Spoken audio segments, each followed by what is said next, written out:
The cost of convenience.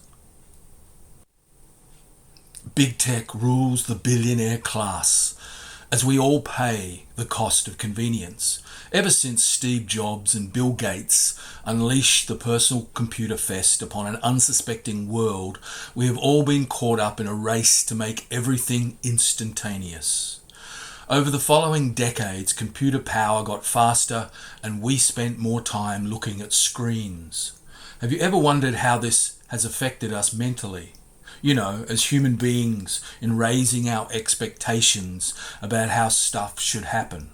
These days, many of us are spending more than 10 hours per day staring at screens. Computers and our mental processing. I first started becoming aware of this in relation to my golf game. Yes, fairly inconsequential stuff in the opinion of many. However, if you spend the vast majority of your time engaging with digital processes at lightning speeds, it tends to impact upon those other times when you are not. Golf is a game involving striking a small sphere with a longish stick. It has ancient credentials in this regard and relies largely on the body's biomechanical abilities. I found that my mental processing when over the golf ball often had the residual expectations of the push-button or touchscreen digital world. This was especially true if I came to golf after a working day in front of computer screens. Our minds become enmeshed with what they spend most time on. The digital half-life and the hidden costs of convenience. Awareness of this got me thinking about how we live in this digital half-world in the 21st century. We, as a society, have put all our eggs into the digital basket, but we, as human beings, stand outside of it, looking in via screens. Now we have the promise of AI, artificial intelligence, whatever that actually entails. The digital world is a model that we use to represent things like money, the financial system. It is fundamentally a record-keeping network of devices. In our capitalist economy, we see everything else in life as secondary or as a supporting act to money/property/assets.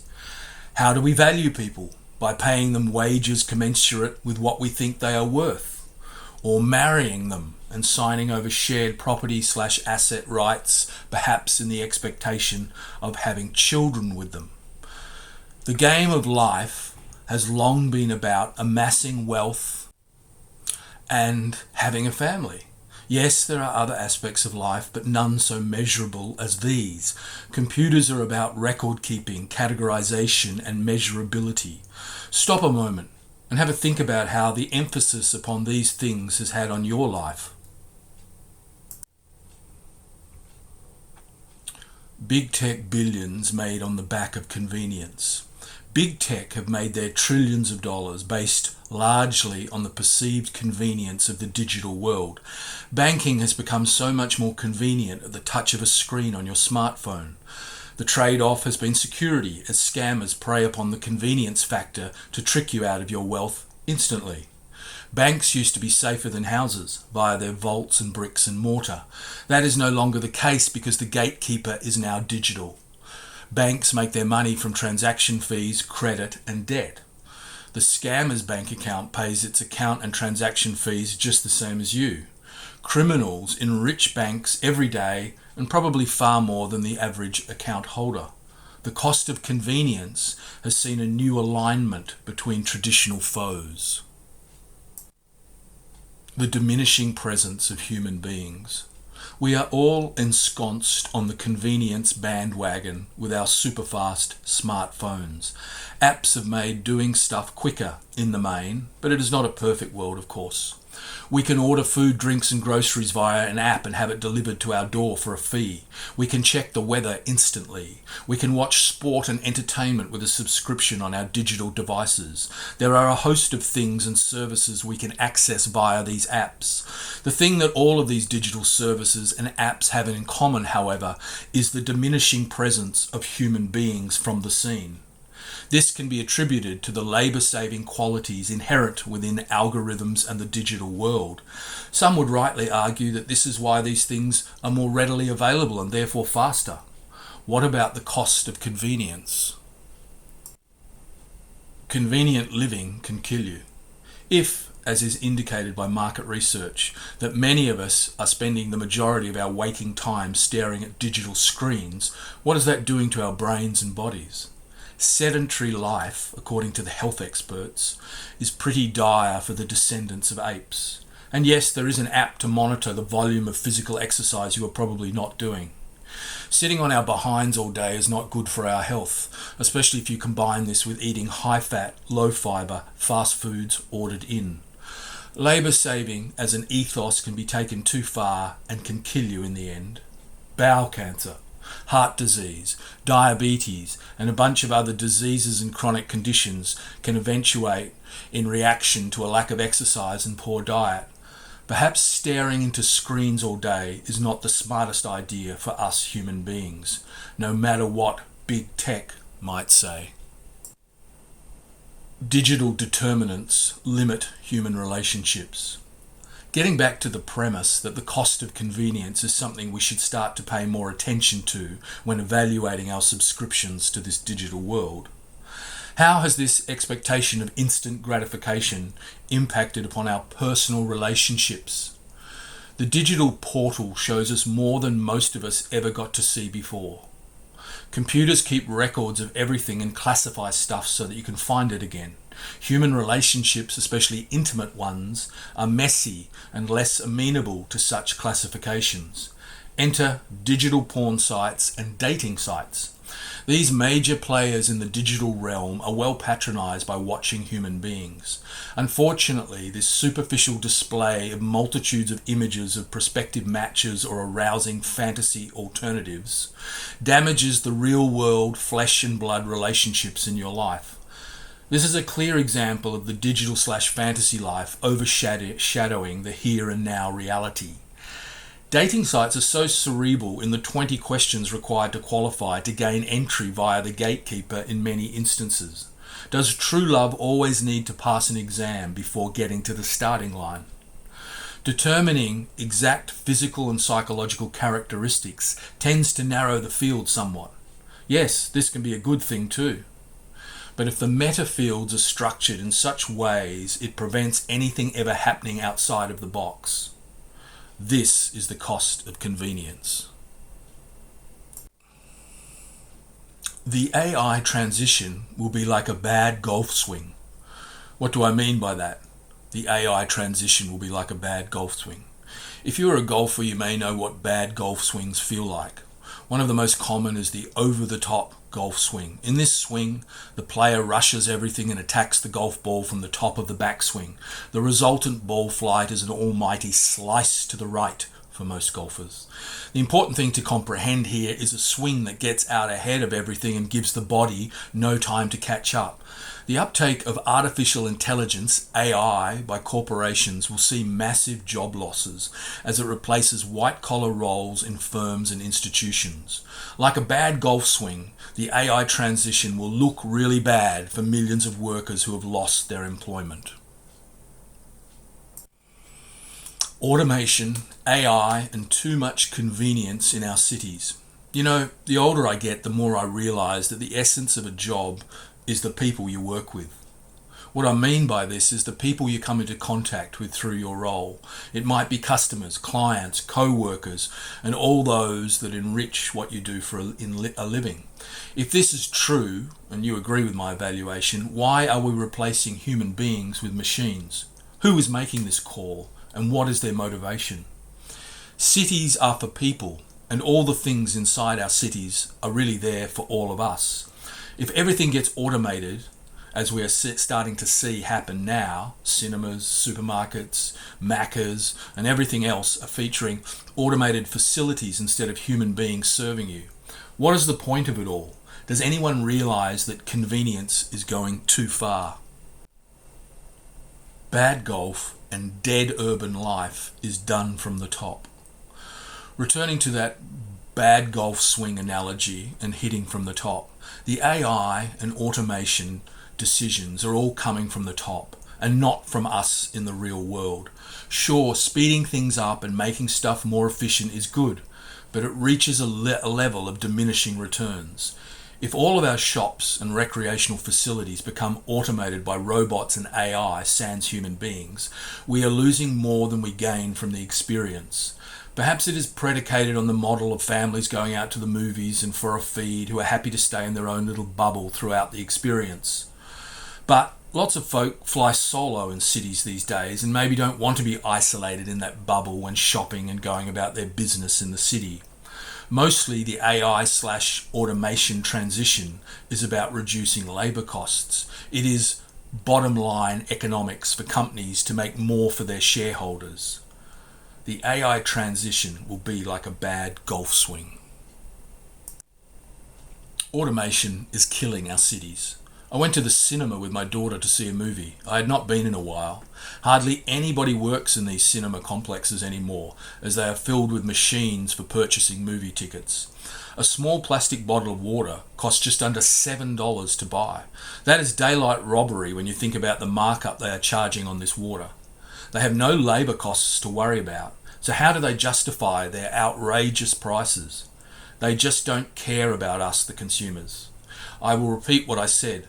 Cities are for human beings. If we allow big companies to rip us off and denude our shops and recreational outlets of human beings, we are letting them destroy our cities with their profiteering and machines. The AI takeover. The AI revolution is more akin to a corporate takeover than anything else. Big money interests are deciding on your behalf what modern life is going to be like. AI and automation are replacing human beings and taking our jobs. If you look at the stock market, all the top stocks are AI driven. That does not mean that it is good news for the economy, not if you include the billions of people who don't bet big on the stock market.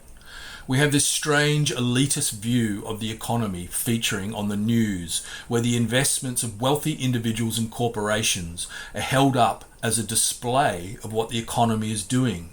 In reality, 95% of the world's population do not invest in these markets.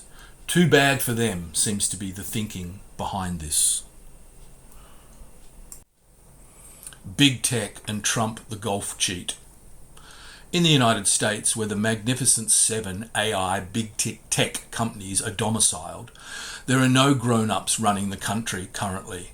A chaotic, revenge-inspired Trump regime is making a meal of a once dominant economy. Trump has promised no regulation to his big tech billionaire backers on the AI matter. America is in the grip of a deranged octogenarian hell-bent on shocking everyone every 15 minutes. Donald Trump is an infamous golf cheat who plays his version of the game as often as he can. Rules are for losers in his book. Stop and have a think about the ramifications of no regulation being the basis for the AI Armageddon. It has begun already, with tech companies shedding hundreds of thousands of jobs. Giant data centers are being built at rapid rates to feed the demands of all those ChatGPT bots and its legions of AI competitors. Human beings have brilliant brains, but we are scrapping them. The PR messaging tells us that machines are better. This is not true by any means, but controlling the narrative is what it is all about. Trillions of dollars have been invested in AI, and these companies want returns on their investments big time.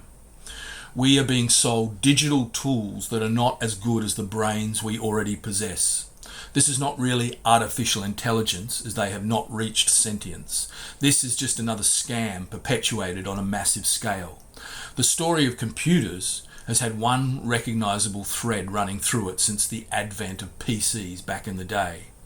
Automated machines released to the public that were not quite ready.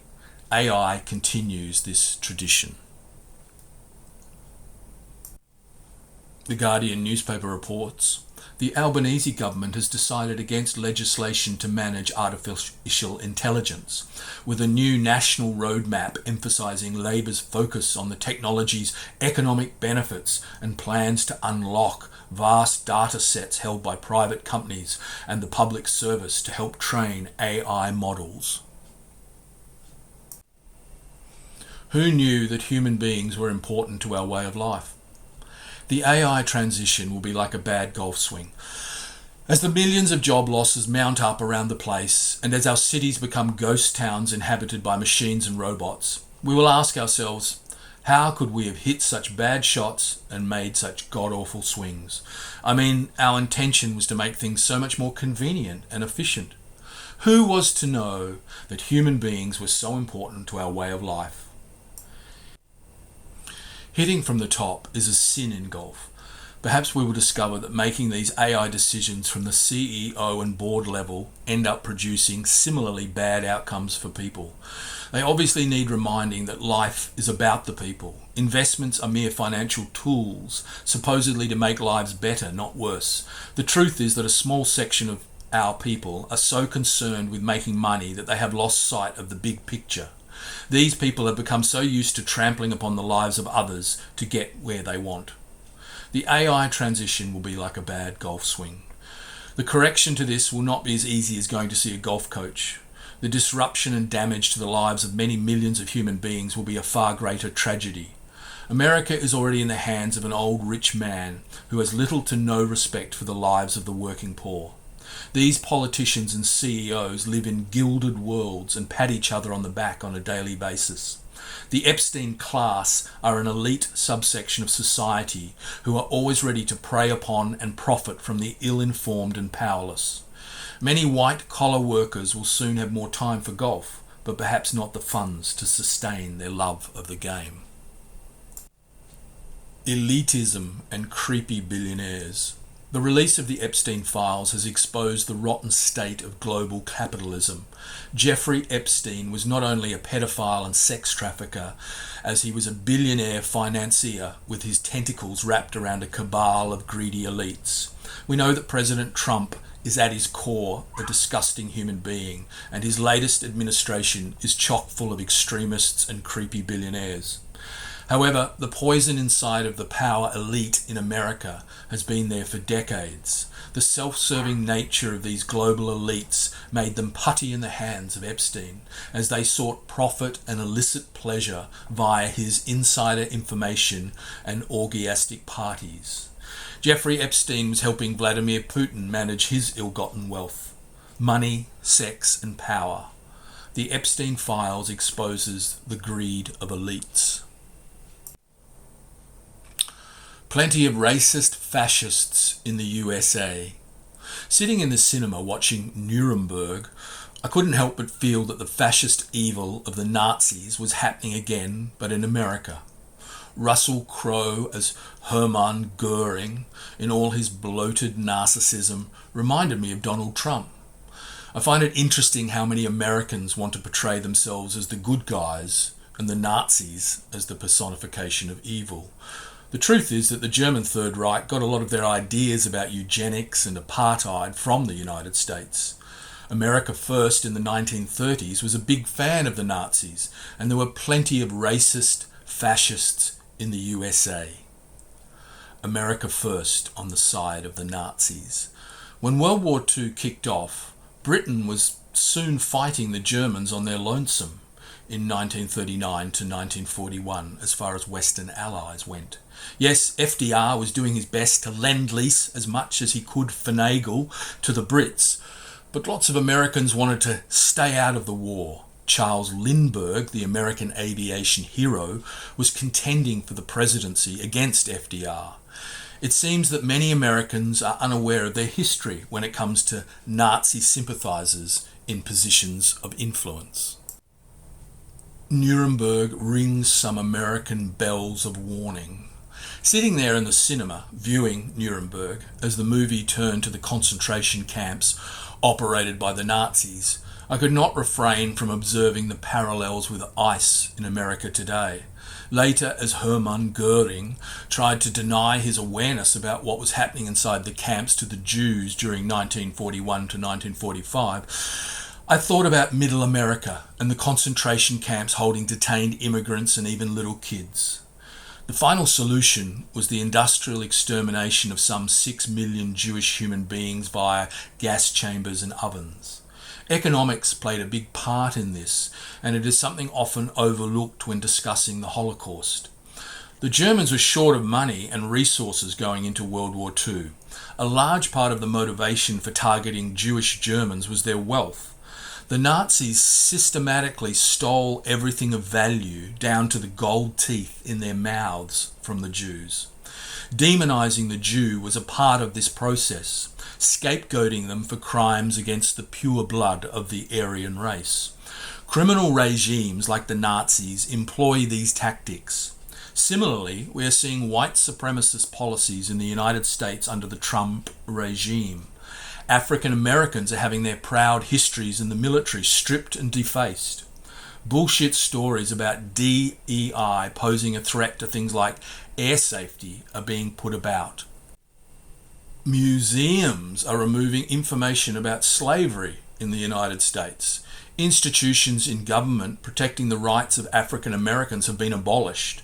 There are plenty of racist fascists in the USA. Wars start with laws. American history sings the praises of the US in its decisive victories over the Japanese and Germans in World War II battles. Hollywood takes that into overdrive and creates a whole genre of lantern-jawed American soldiers defeating the bad guys in battles. However, as Nuremberg the film points out, war starts with laws. Laws brought in by the Nazis to strip away the citizenship rights of German Jews. Statelessness, as Professor Timothy Snyder, a Holocaust expert, points out, is the fundamental deprivation which results in genocide more often than not. When the state deprives some of its people of their rights of citizenship, it starts a spiral towards decimation of them. The Trump regime is attempting to end birthright citizenship in the United States. The GOP has a long history of diminishing voting rights for those they view as unworthy of having them. There are plenty of racist fascists in the USA. In the old days, only propertied white males had voting rights. Many MAGA types would like to see that world brought back today. All this trad wife bullshit is tainted by disenfranchisement leanings. What did those old World War II soldiers fight for if the Nazis in the guise of MAGA get control of things in America? Those Hollywood movies lose their meaning as to who are the good guys and who are the evil bastards. A penchant for authoritarians. Authoritarianism is in the news of late. President Donald Trump is back in the White House and 76 million Americans voted for him. So, what is the psychology behind strongman leaders? Adolf Hitler, Joseph Stalin, and Chairman Mao were three much loved and feared strongman leaders in their time. The father archetype comes into play here, the father of the nation. Studies into who and why this phenomenon occurs have revealed certain elements common to most authoritarian leaders.